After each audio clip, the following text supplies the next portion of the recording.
Ladies and gentlemen, welcome back to Gaming with me, Tony Mo, and we're here today to talk about Ana. That's right, that crazy sniper slash support slash healer slash, as I would like to call her, awesome setup hero that was recently introduced into the Overwatch roster. She is still only available in the PTR over on the PC side of things. Blizzard definitely taking their time, looking at feedback, looking at statistics and numbers on their side of things, which I'm very happy about. This is the first time that we actually are getting a new hero into the game since closed beta, so it's awesome to see them not rushing her out into the wild, you know, throwing her into the mix when she clearly needs more time to be fine-tuned. And I do agree, and I do believe, after playing her in the PTR over the weekend, that she definitely could use a little bit of refinement. I think she's actually maybe a little bit too powerful in certain instances, and I think the right team with the right mindset and communication could make her an absolute annihilator, a destroyer of worlds. But we'll talk more about that towards the end of the video. So you guys are actually going to be seeing Ana gameplay to start, and then the second half of this video is going to be gameplay of me playing Reinhardt while being supported by Ana, because she's a support hero, and I think it's important to showcase to you guys what it's like to play a tank being supported by someone like Ana. So the second half will be some Reinhardt for you guys. This first match and the second match are both taking place in the weekly brawl that was available in the PTR, which gave us access to the full roster of tanks as well as Ana. So pretty much just Ana and tanks. So you know, it's not a 100% straight up experience for what it's going to be like to play Ana as an individual on an actual team, but it at least gives you an idea as to how Ana functions and how she's able to communicate and support her team, as well as how she's able to do damage and you know, be detrimental to the enemy team. So let's start by breaking down where Ana fits on the battlefield, because this is an interesting element of Ana. She is not. She's a weird hero for a lot of different reasons. Number one, I think a lot of people mistaking her as an actual sniper. She is still a healer who happens to have a sniper rifle, but she is not a damage-dealing sniper. She is not like Widowmaker. She does not excel at, you know, sitting in the back of the crowd, engaging targets at a distance. She has no headshot damage, which I think is a very smart move by Blizzard. You know, they've done a lot of things to make sure that she is about healing. That's where her focus lies. If she had a critical headshot damage, people would have a reason to sit in the back and to not support their team. But as it stands, her strong point is right behind the front runners, right in the mix sometimes even, especially when pushing or defending an objective. It makes sense to have Ana right there, getting frisky with the best of them. This is where she can use her abilities to their greatest effect, and this is where she can support her team while also using her abilities, again, to you know, cause negative effect to the enemy team. So floating right around, right behind the Reinhardts. You know, playing Ana reminded me a little bit of playing Junkrat, and a lot of people are going to say, well, yeah, because Junkrat's all spammy. Well, yeah, okay, if that's how you want to say it, but plain and simple fact is, anyone who's a good Junkrat player who can get in the mix understands the power of being in the mix while constantly throwing down a barrage of grenades, damage, concussion mines. It's kind of the same with Ana, but in a more support slash setup setting. So rather than throwing down grenades consistently, Ana could be in the mix constantly throwing out heals. There's no reason to not continuously fire your weapon. It's not like you're going to run out of ammo at some point.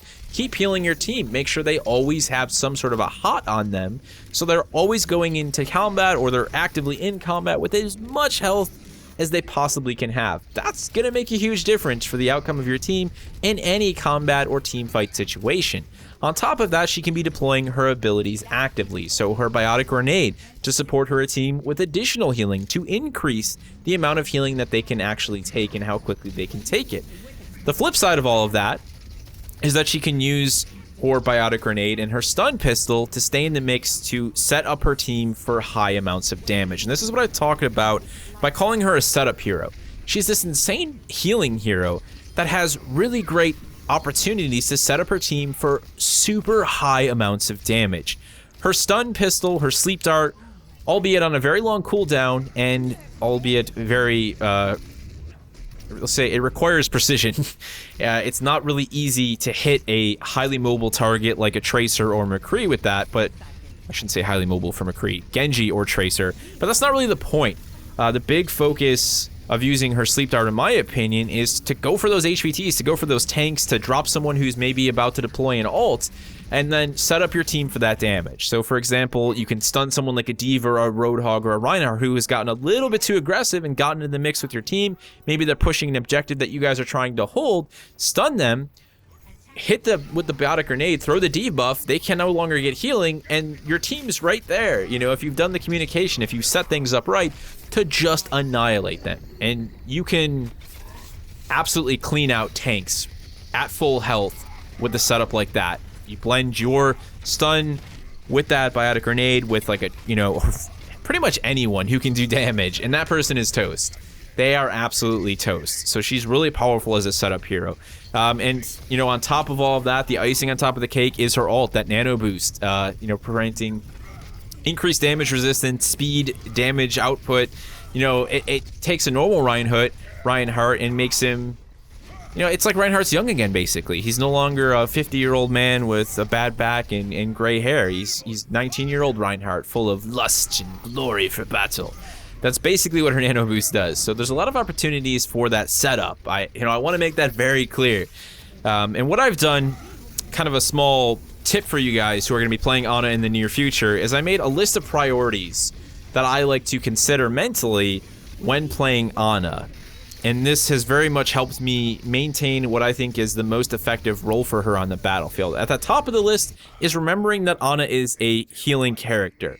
You know, throw away the constantly using the scope. You don't need to be using the scope all the time. In fact, it makes more sense to hipfire with Ana, especially in close quarter situations. The scope is really delegated for precise healing opportunities. When you're trying to fire into a group of friendlies or a group of enemies that has a friendly in between them, trying to get a precise shot off, the scope might come in handy there. But more often than not, hipfiring, you're close enough where hipfiring makes plenty of sense. And as I said, you don't really have a headshot modifier, so her rifle isn't so much about dealing damage. So top of that list, remember that you are a healer.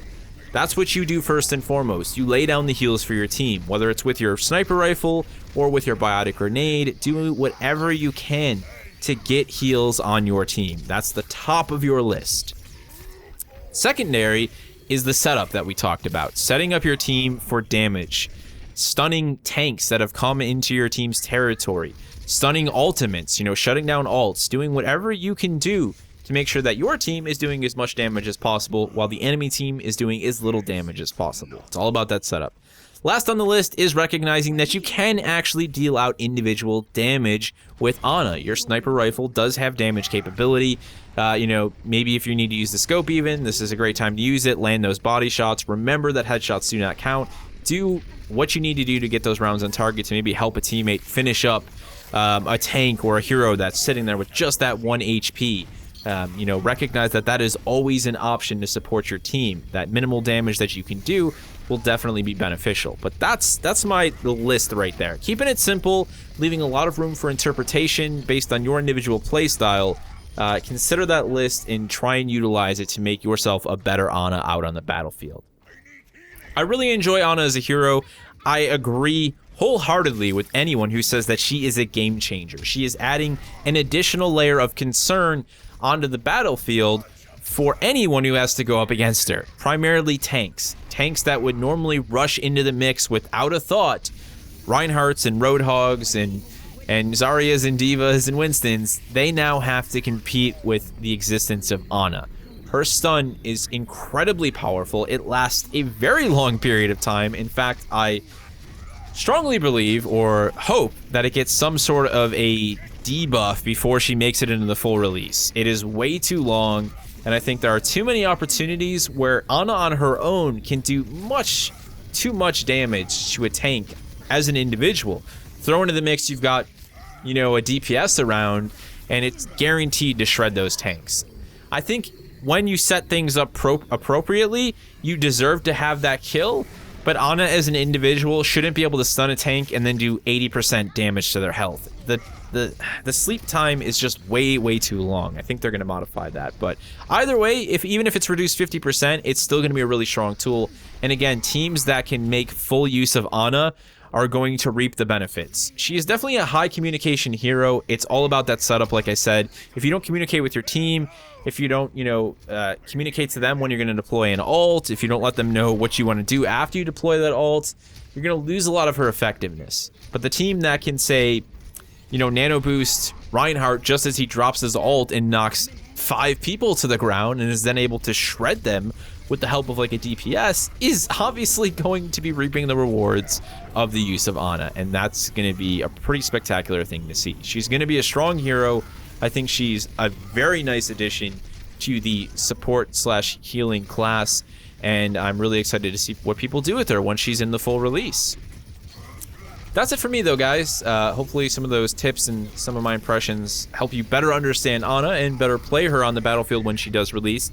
I'm very much looking forward to playing her once she is on the full servers, because I'd like to take a look at what sort of changes that they've made to her, in the time it's taken her to get out of the PTR to get into the full servers. We'll definitely talk about that and discuss any of the changes if Blizzard decides to make any, which I have no doubt that they will. Let me know what you think about Ana if you had the opportunity to play her yourself in the PTR. How do you feel about her? Do you still have any questions or concerns? Or are you excited just to finally get your hands on Ana? Let me know all of that and more down in the comment section below, and I will see you in the next one.